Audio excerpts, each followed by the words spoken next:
buah sulung, persepuluhan, janji apalagi macam-macam. Itu dilakukan sebenarnya itu pengambilan konsep dari perjanjian lama. Tapi sebenarnya ini sudah melanggar hukum daripada Efesus 2 ayat 15. Karena apa? Di dalam hukum Efesus 2 15, sebab dengan matinya sebagai manusia, ia telah membatalkan hukum Taurat dengan, perhatikan baik-baik di sini, dengan segala perintah dan ketentuannya. Boleh jahamu nama, nanti kalian baca di rumah, Ulangan 12 dan Ulangan 14. Di situ semua terdapat ketentuan dan ketetapan tentang regulasi-regulasi apa yang Tuhan lakukan tentang hukum. Ulangan 12 sampai Ulangan 14. Itu semua regulasi-regulasi bagaimana bangsa Israel harus melakukan 613 mitzvot itu tanpa cacat. Dan hanya 2 orang yang mampu melakukan itu. Salah satunya Zakaria dan Paulus. Hanya Zakaria dan Rasul Paulus yang mampu melakukan 613 mitzvot itu. Makanya Rasul Paulus berkata, semua hukum yang telah kulakukan 613 itu setelah pengenalanku akan Kristus, dia berkata itu sampah, itu tidak ada gunanya. Karena mereka itu melakukan ritual-ritual itu semua itu berdasarkan perintah, tidak berdasarkan kasih. Contoh, saya berdosa, maka saya harus membeli korban yang tak bercacat celah, yang gemuk, yang tidak timpang dan tidak buta, lalu saya persembahkan, saya bawa ke bait suci. Itu hanya sebatas ritual. Selesai. Itu bukan kasih juga. Saya nggak mengasihi imam, nggak masalah. Yang penting saya lakukan tugas saya. Apa kata perintah Musa, saya lakukan, selesai. Bolo sonari boha. Ini kamu amang hainang hepeng muna tu gereja. Bolo dangan belas kasihan, itu namanya juga jong. Mana uang kolekte ataupun uang apalah itu. Ama motif muna dibalik nelian munai ahli muna. Pasti sono. Tuhan, aku telah memberikan sesuatu kepadamu. Maka berkatilah Tuhan 20, 30, 40 kali lipat. Ya kan? Iya kan? Bahasa aku harus lebih aku begitu. Boleh mah efek kutu gereja. Tuhan pasu-pasu mau pasu-pasu. Berkati ini. Loh iya. Kita jangan munafik. Saya kasih persembahan kepada gereja. Nih, emak kata Hamolotion, sian aman sia dui. Lalu nama BG, Tuhan pasu-pasu mau pasu-pasu. Bukan itu yang Tuhan maksud dalam konsep memberi.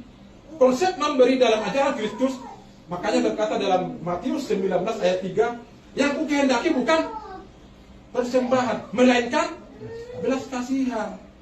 Bukan persembahan yang Tuhan mau. Karena persembahan semua sudah selesai dilakukan oleh Tuhan Yesus di kayu salib. Tugas kita apa?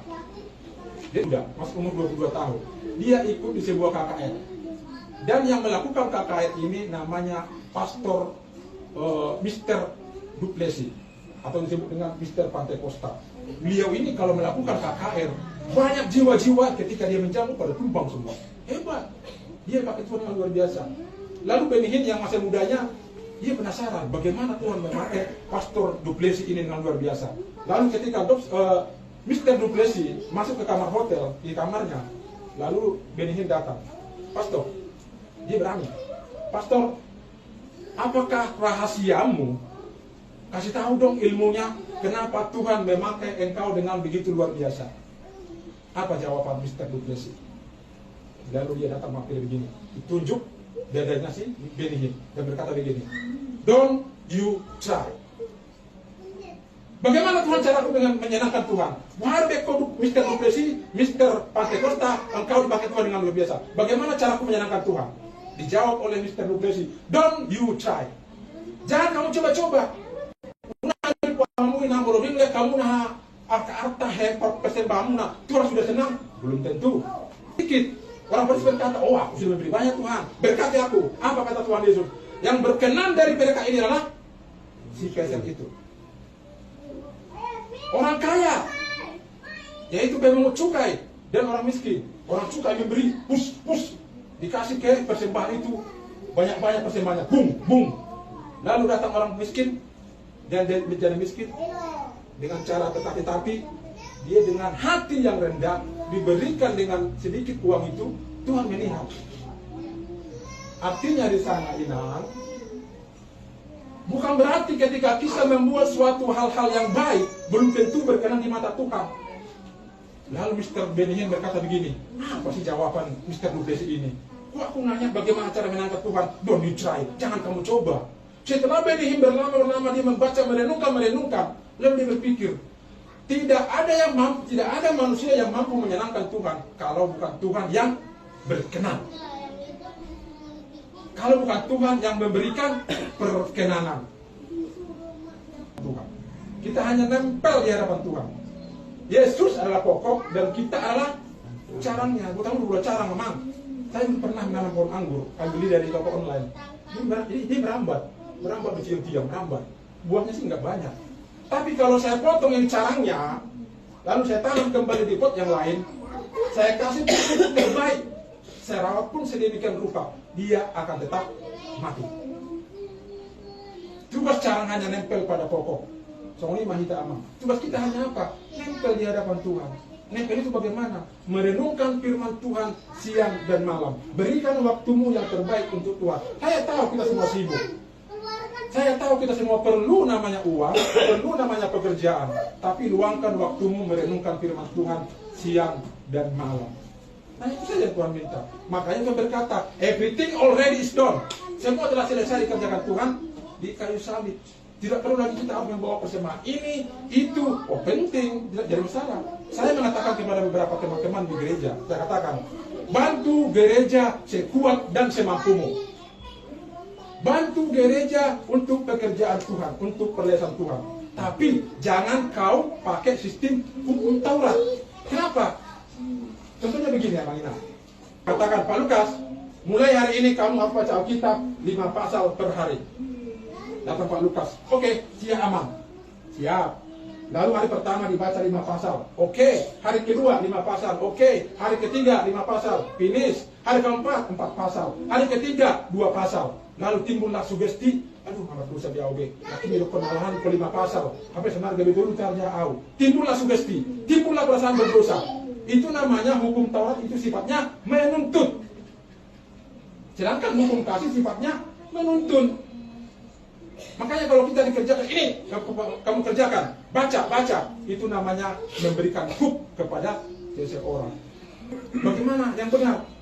Kan aku kan baca Alkitab. Oh iya, kamu baca Alkitab, tapi karena ritualmu, tapi karena paksaanmu, tapi karena kamu disuruh. Lalu bagaimana yang benar? Yang benar adalah bacalah Alkitab bahwa itu adalah kebutuhan, bukan kewajiban. Itu bedanya kewajiban dengan kebutuhan. Kalau kita hanya baca Alkitab karena kewajiban, itu namanya menuntut. Itu untuk kita untuk baca. Tapi karena kebutuhan kita haus akan firman Tuhan, makanya disebut dengan belas kasihan. Jadi pada saat itu sunat yang dipersoalkan oleh Barnabas lalu dan Paulus, ada beberapa rasul di sana dari golongan-golongan Yakobus yang mencoba mengotak-atik doktrin yang telah diajarkan oleh Rasul Paulus. Sehingga pada saat itu terjadilah namanya Konsili Yerusalem. Jadi di mana semua para rasul dan juga penatua-penatua, lalu mereka berangkat dari Antioquia, berangkat ke Yerusalem, mereka di sana melakukan namanya rapat Manasida. Dan salah satu yang paling vokal adalah Petrus. Dia vokal pada saat itu. Wah, dan tidak aku percaya bahwa aku dipilih Allah untuk memberitakan firman Tuhan. Janganlah kalian memberikan kuk kepada mereka karena itu tidak mampu mereka lakukan. Sehingga dibawalah kepada konsep perjanjian baru sunat rohani. Percuma amang kita mau sunat, tapi kalau kita masih merampok, masih berbohong, yang perlu kita sunat apanya? Yang perlu kita sunat adalah sunat bohongnya. Ya sunat itu bohongnya, buang itu. Yang perlu kita sunat apanya? Ya sunat main judinya, buang itu judinya. Itu yang perlu. Sunat egonya. Jadi yang dimaksud oleh Tuhan Yesus bukan sunat secara ritualnya, tapi sunat hatinya yang dipotong. Itu maksud Tuhan Yesus. Itu maksud ajarannya. Egois, ya sunat, buang itu. Apalagi pertengkaran di rumah tangga, buang, sunat, buang itu. Itu maksudnya sunat rohani. Makanya kalau orang tepuk tangan, wow, ketika orang seorang pendeta di depan berkata, lalu ada jemaat bertepuk tangan, tapi tepuk tangannya palsu, nggak rohani. Oh keren, amin. amin. Tapi pulang-pulang masih melakukan hal yang sama.